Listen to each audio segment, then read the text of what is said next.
One of the traces of human history is pushing the indigenous people out of their own land. And the indigenous American tribes are one of the victims. For many consecutive centuries, Europeans have robbed land, resources in many ways, from using force to start wars to impose laws that make them have to live in remote areas. Currently, in the United States, there are also very special lands for indigenous tribes, called local areas for indigenous Americans. So, what are these local areas special? Let's find out in today's video. Who are the people in the maps? According to the Oregon State, to determine the origin of the Native American people today, researchers are studying the genetic history of modern people from the Americas, Siberia, and the Atlantic, with samples collected from the ancients. After analyzing from ancient and modern data, the researchers discovered that the Native American ancestors today have entered this continent from Siberia, from the Bering Strait, and then spread throughout the Americas. This process took place more than 23,000 years ago. Then this line was made by two ancient groups, the Athabascans and the Amerindians. After the separation, the Athabascans group spread throughout North America. Meanwhile, the Amerindians continued to advance south to the south along the coast of the Pacific. Currently, according to statistics, the indigenous Americans have more than 40 tribes. Each tribe uses different languages, most of which are the Cherokee. Many scholars estimate that before European and American maritime restaurants found America, there were about 50 million locals around the world, of which about 10 million people live on the territory of the United States today. For many centuries, the indigenous tribes have organized themselves into their own communities. They live by farming in trees such as corn, beans, potatoes, and animal feed to get skin, meat.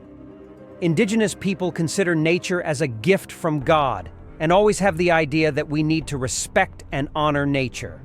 In some regions, especially the Central and South American regions, the tribes have developed into vast civilizations. The most prominent are the Mayas, Incas, Aztecs.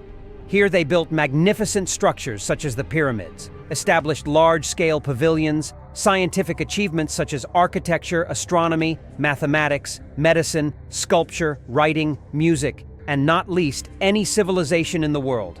However, their lives changed completely. So how did the life of Americans change? The indigenous tribes had a peaceful life for a very long time. However, in the era of the earthquake and the earthquakes, their peaceful life ended when European pirates came to America. It was first discovered by Christopher Columbus in the late 15th century. In the early days of the land, Europeans still lived peacefully with the locals around. However, they accidentally brought with them the diseases of the civilized world, such as the plague. Due to the epidemic of the indigenous people who had never been exposed to the above diseases, there were thousands of deaths.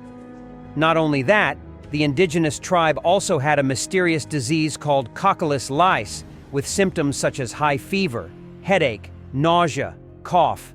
According to estimates, there are tens of millions of people, almost 80% of the indigenous population, who have to die in the period from 1554 to 1550. Not only did they carry the disease, Europeans also brought war here when they waged long wars with the tribes extending from the 17th century to the end of the 19th century with the aim of occupying land and exploiting resources. From here led to the scourging and extermination of the wide field. Millions of people had to die. Many historians say that killing indigenous American people through many long wars, extending generations like that, is the most powerful genocide in human history. The tribes also had to live in remote places. Look at the lands that our ancestors created, robbed by Europeans. Through many historical conflicts currently on the entire U.S. territory, only about 1% of Native American people live. Although not many, they are always proud of their origins as well as preserving ancient traditions. And to avoid conflicts of interest, the U.S. government has given birth to Native American immigrants over many centuries. The conflict between the indigenous and the European people came from the beginning because of the conflict of land concepts. The indigenous people considered the mountain river as their own, while European law prioritizes the right to own, causing the two groups to always have conflicts leading to violence. Since the founding of the country, the U.S. government has not considered indigenous tribes as citizens, so it only protects the interests of Europeans.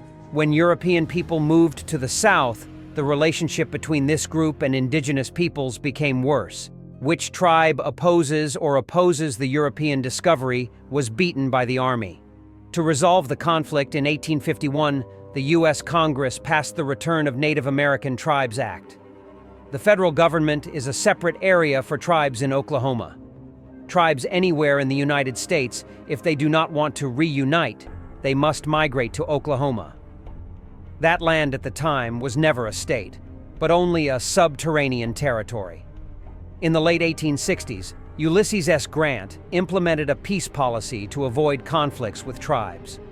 The government established a special agency for indigenous people to transfer them to separate lands. The government also called on religious leaders to participate in the teaching of Christianity to the indigenous people as a way to open up to reduce the opposition of the tribes. However, this policy was opposed by both Europeans and indigenous people. For Europeans, they believed that the areas reserved for indigenous people are too large and need to be resettled. And the indigenous people, they opposed the U.S. government's religious propaganda policies. During the implementation of the transfer of indigenous people to residential areas, many tribes did not obey the command. Then the government had to send troops to cause difficulties and pressure. From here, the riot broke out, but the massacre broke out like the Civil War, or the Nazi-Persian War. By the end of the 1870s, the peace policy was a failure, and the blood of the indigenous people still spilled.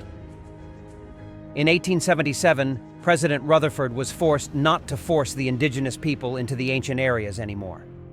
Until 1882, religious organizations also withdrew from the responsible agencies. In 1887, the United States changed its policy to separate the region through the Dawes Act. Instead of giving land to the entire tribe, it now only gives land to each individual belonging to a tribe. This law was maintained until 1934, then stopped and replaced by a new law called the Howard-Wheeler Act. This law sets new rights for the indigenous people, prohibits some policies from previous colonization, encourages the division of sovereignty and the operation of land. The law allows land to be handed over to indigenous individuals and reduces the transfer of land too much to foreigners. After this law was passed, the U.S. government has invested in infrastructure, health care, and education, ending the coordination measures of religion and culture for these tribes. From here, the territories for the indigenous people are gradually stable, and the rival tribes have also decreased significantly. The formation of the territories made the territories of the tribes decreased. Legally, each territory maintains a different set of laws, so it may not coincide with the laws of the provinces. However, in some states, the government also sets regulations that force them and some of the province's laws and authorities to be in power. First is the Army, and then the BIA. Because of the differences, they have the right to negotiate with the planning and land use. In addition, they have absolute authority over economic development forms such as agriculture, tourism, and the gold mine business, in which the gold mine business is considered a lifeline for some areas. At the end of the 1970s, the Seminole tribe in Florida opened a bingo center, a gambling game. At that time, Florida and other states completely banned gambling activities. But the state government could not do anything with the center. This has created a precedent for other districts to open a silver mine right on the banks holding silver. Today, the silver mine business has become a mining industry in the districts. Total profit estimated at about 30 million USD per year. If companies outside want to open a silver mine in their land, they must carry out many tasks for the tribe. For example, with $1 a customer leaves the game, the silver mine will have to pay the tribe from $0.2 to $0.3. Management companies must also commit to protecting the environment and hiring local people as employees. In general, the living standards of people in some districts are quite low. Many places are equivalent to slow-growing countries. The mortality rate of newborns is high. The age of children is low. Nutrition is poor, and little improvement achievements in the health and education sector. So far, on American territory, about 574 indigenous tribes have been recognized, and they manage 326 districts. These districts are scattered from the east to the west of the United States, but most of them are concentrated in the western part of the Mississippi River. The total land area of the districts is 227,000 square kilometers, accounting for almost 2.3% of the United States. Among them, the Navajo or Navajo Nation is the largest area with an area of square kilometers. Navajo or Navajo Dan, this area is partly in the northeast of the state of Arizona, partly in the northwest of the state of New Mexico, and partly in the southeast of the state of Utah. According to historians, the Navajo tribe has settled in America for a long time. The Navajo had a peaceful life until other settlers appeared, destroying the entire country. In 1864, the Navajo tribe was forced to leave their homeland due to the conflict of the European settlers. By 1923, a government came to meet the expectations of the U.S. oil companies when they wanted to hire Navajo land to explore and also to protect the rest of the population. That's how Navajo was established. The Navajo leader is a traditional president, playing the role of a ministerial leader and provide policies that are suitable for the economy, education, and society. Under the presidency and vice president, these two titles are granted 4 years at a time. According to a full statistics, the population of this region is about 400,000 people. Regarding the administration, Navajo is a complete government, including executive offices, a legislature, and a judicial system. But the U.S. federal government continues to participate in all aspects. The law enforcement system carries out legal practices and is responsible for social services, health, and education services. Currently, Window Rock is the place where important agencies such as the Public Safety Board, the Window Rock Police Department, Community Development Office, the National Registry and Tax Administration, the Fish and Wildlife Department, the Heritage and Historical Preservation Office, the Ministry of Justice, the Supreme Court, the Assembly, the Presidential Office, and the Vice Presidential Office.